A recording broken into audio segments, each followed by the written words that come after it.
I'm Helen from passportstamps.uk. We are currently 3 months into our around the world trip and now in our 6th country. I think when you are from England, New Zealand just feels light years away from everywhere, but from Auckland, the USA is only a 9-hour flight away. So we fell asleep and we woke up in the island of Aloha, Hawaii!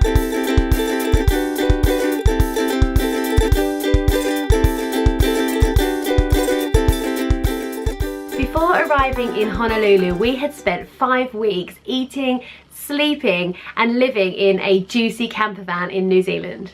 For the first time in ages, we had our own swish hotel room just 1 block from the beach and it was heaven. I have wanted to go to Hawaii my whole life, so I was so excited.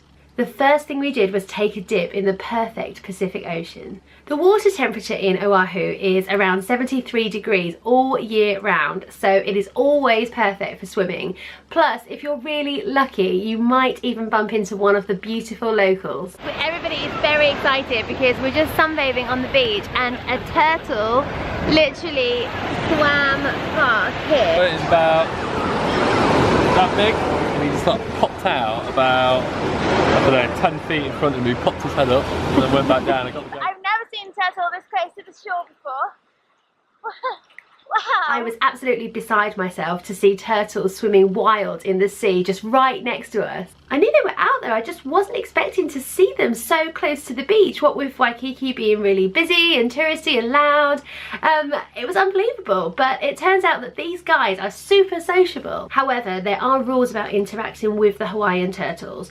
It is illegal to touch them, so it's best to stay around 2 feet away from them at all times. And if they do come really close to you, just stay really still and try your very best to not let them touch you. Not only could you scare them, but they are much more likely to swim away, and then you'll risk not being able to experience swimming with them in their natural environment.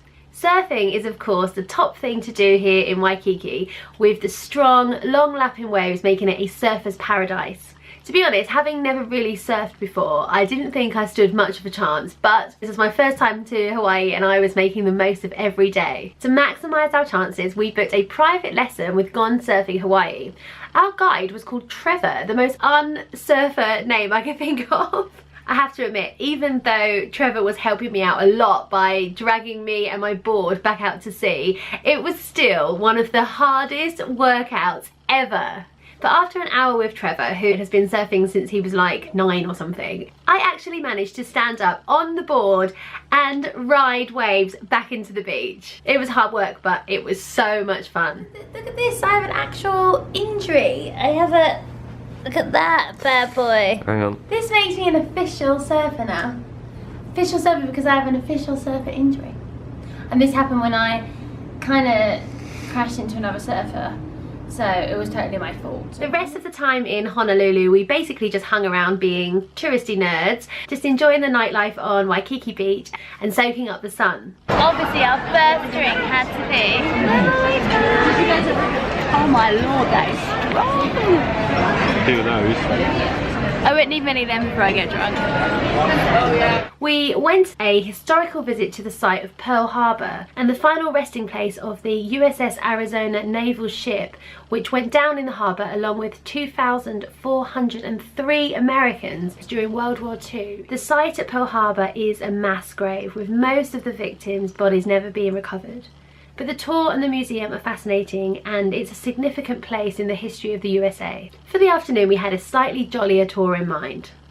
I had no idea about this, but the North Shore in Oahu is unofficially known as the Hollywood by the Sea. As well as the Ben Affleck film about Pearl Harbor, this location has provided the backlog for hundreds of films, including Jurassic Park, Godzilla, and my personal favourite, 50 First Dates with Drew Barrymore. Plus, possibly the most famous location in all of TV, it doubles up as the Island of Lost. Suffice to say, super geek, loved it.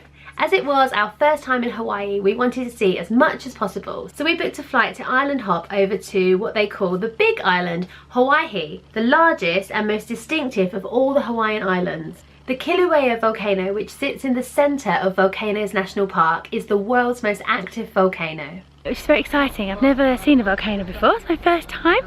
Historic and active lava flow can be seen throughout the whole park, and you can actually hike into the crater. It is a 2 to 3 hour hike and the equivalent of walking down and up a 44-storey building. So we're manning up and we're going down.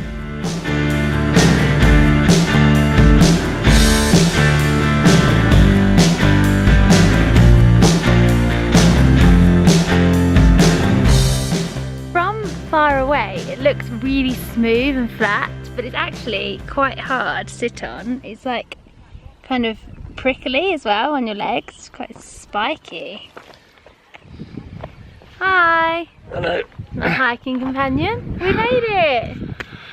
It's easy. Easy Yeah, coming we've down, but I fear for walking back up. That is where our car is parked.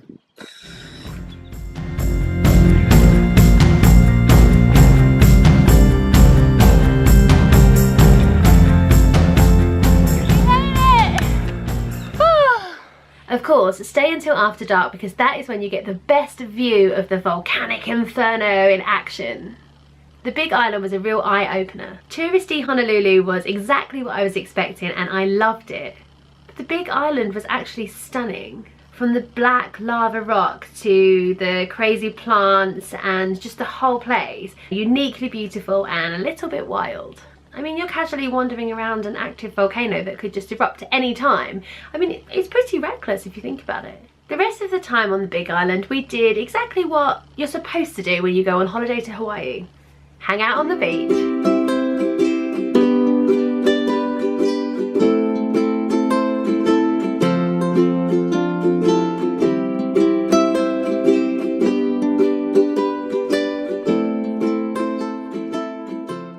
Thank you for watching our series of around the world videos this far. We are on the last leg, almost on our way home to England. If you enjoyed our video, don't forget to click a thumbs up like right down here. Destination guides, reviews and more detailed information about everything that we've covered in our videos can be found on my website passportstamps.uk.